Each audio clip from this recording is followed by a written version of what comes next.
ყოველ თამაშზე სულ რაღაც ახალ რეკორდებს ისოდა, ნუ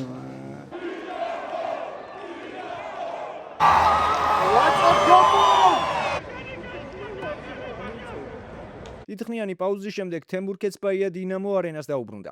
ახალი მთავარი მწვრთნელის ხელმძღვანელობით დინამო თბილისმა ეროვნული ლიგის პირველი საშინაო შეხვედრა ჩაატარა და დაძაბულ ბრძოლაში დებიუტანტი სპაირი 2-1 დაამარცხა. აღსანიშნავია, რომ დინამო თბილისს ბოლო 7 საშინაო შეხვედრაში გამარჯვება არ ჰქონდა. დღეს კი ახალ მთავარ მწვრთნელთან ერთად ეს სერია შეწყდა. აღსანიშნავია ისიც, რომ დინამო თბილისის წინა საშინაო შეხვედრებთან შედარებით მრავლად იყო გულშემატკივარი დინამო არენაზე, რომელმაც 3 გოლი და დაძაბული ბოლო წუთები იხილა. დინამო თბილისმა 2 გოლის გატანა პირველ ტაიმში შეძლო. ანგარიში კოფი დონკორიმ გახსნა.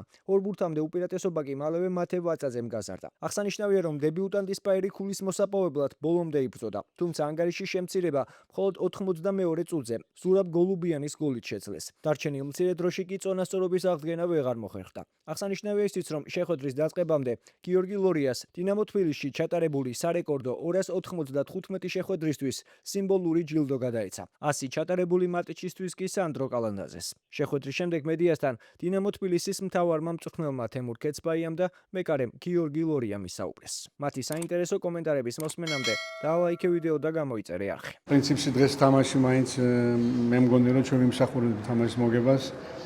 ნუ სამწუხაროა რომ იმიტომ რომ იმდენი მომენტი ქონდათ ვერ გამოვიყენეთ და ბოლოს კიდო გოლი გაუშვით და უკვე ჩვენი თავი ჩავაგდეთ ისეთ ხერხულ მდგომარეობაში. ნუ მაინც კარგია რომ მეორე გოლი არ გაუშვით და ნუ ეს ძალიან მნიშვნელოვანი მოგება მოიპოვეთ რა. ჩვენ თქვით თავიდანვე რომ ველოდებით ხალხს, და მე ვფიქრობ რომ მე მგონია რომ დინამოს უფრო მეტი გულშემატკივარის მოყვანა შეუძლია სტადიონზე. ნუ ჩვენი მხრიდან ყველაფერს ვეცდებით გავაკეთოთ იმისათვის რომ ვინც მოვა თამაშის აყურებლად საინტერესო თამაში ნახოს. მე მგონი დღეს საინტერესო თამაში იყო ორივე მხრიდან. მომენტები იყო, რა თქმა უნდა ჩვენ უფრო მეტი მომენტები ქონდა და უფრო ყურადღებით რომ ყოფილიყავით თავდასხმაში, ალბათ უფრო მეტ გოლსაც გავიტანდით, მაგრამ რაც მნიშვნელობა ქონდა ყველაზე მეტი ჩვენთვის ის იყო 3 ქულა აგვიღო და ეს 3 ქულა ავიღეთ.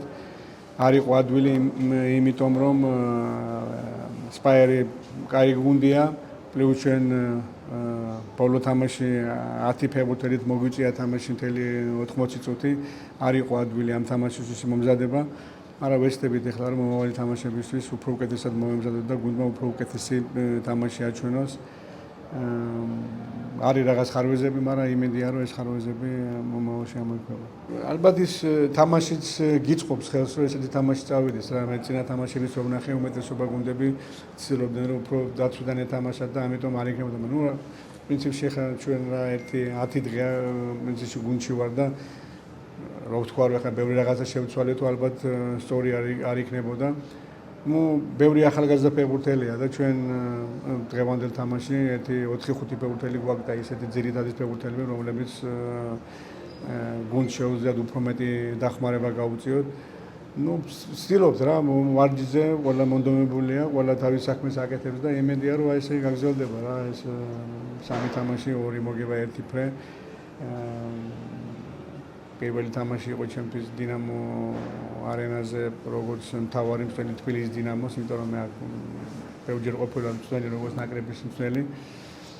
და კარგი არის რომ მოგებით დავიწყეთ რა და იმედია ესე გაგრძელდება რა. კარგი არის რომ ნაკრები ბოლო წლები კარგ დონეზე თამაშობს, კაი ფეხბურთელები არიან, რომლებიც უმაღლეს დონეზე თამაშობენ და ყველანაირად ეხმარებიან ნაკრებს და ნუ ახლა თბილისის დინამო მე როგორც ფეხბურთელი დავტოვე 35 წლის უკან და ახლა დღეს მომიწია პირველი დინამო არენაზე როგორც მწვრთნელის, ნუ რა თქმა უნდა ის ჩემთვის სასიხარულოა, მიხარია რომ ამ ხელა თანამდებობა, იმიტომ რომ თბილისის დინამო მაინც თბილისის დინამო რაც არ უნდა ველაპარაკოთ ახლა ისა თბილისის დინამო ყოველთვის ნომერ პირველი გუნდი იქნება საქართველოსთვის და რა თქმა უნდა ყველა ფეხბურთელისთვის უნდა იყოს საყვარელი გუნდი როგორც ნაკრები რა. იმიტომ რომ მე რომ პირველად დავიწყე მაშინ საბჭოთა კავშირი იყო და თბილისის დინამოში ყველა საუკეთესო ფეხბურთელი მოდიოდა, ეს როგორც ნაკრები იყო. ახლა ჩვენ ნაკრები ვიყავდა თბილისის დინამო და იმედია რომ დაუბრუნეთ იმ სახელს და იმ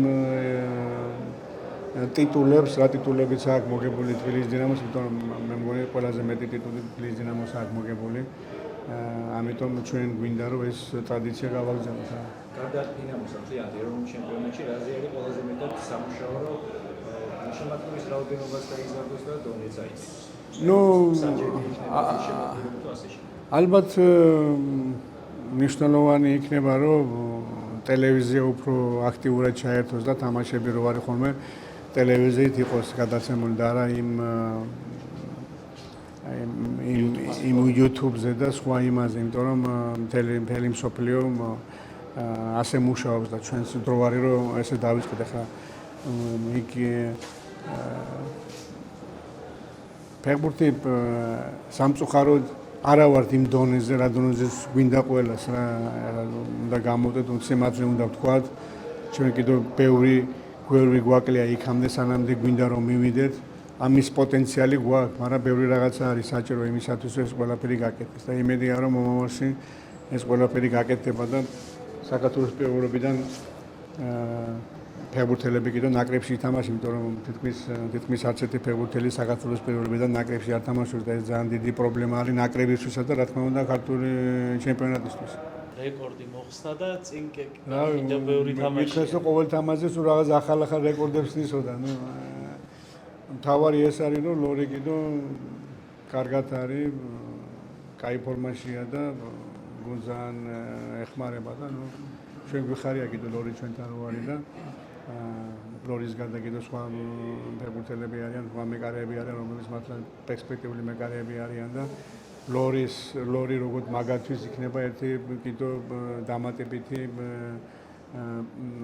დახმარება, ამიტომ ლორი ჭირდება როგორც მეკარე და თანაც როგორც წამყვანი ფეხბურთელი მისი გამოცდილება.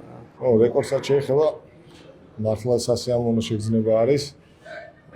რეკორდს მენობა. პლუს ის იმით არის განპირობებული, რომ დინამო თბილისის ყველაზე ტიტულოვანი კლუბი საქართველოსი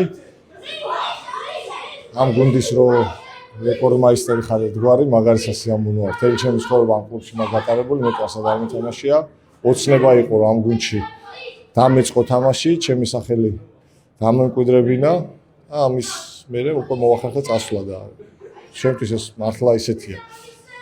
გულთან ახლოს არის და გერბიც რო არის გულთან, ესეც სიმბოლური არის, რომ ამ კლუბს შევწოდე ძალიან ბევრი წელი და მიხარია რომ ჩემი კარიერა დინამო თბილისში გავატარე ესე ამაყად და ბედნიერი ვარ, არ ვიცი, ესეთი რაღაცეებისთვის არც ვიყავი მზად, ხახას მითხრეს ეს რეკორდის ამბავი და ეს ცოტა ესეთი შოკის ქვეშ.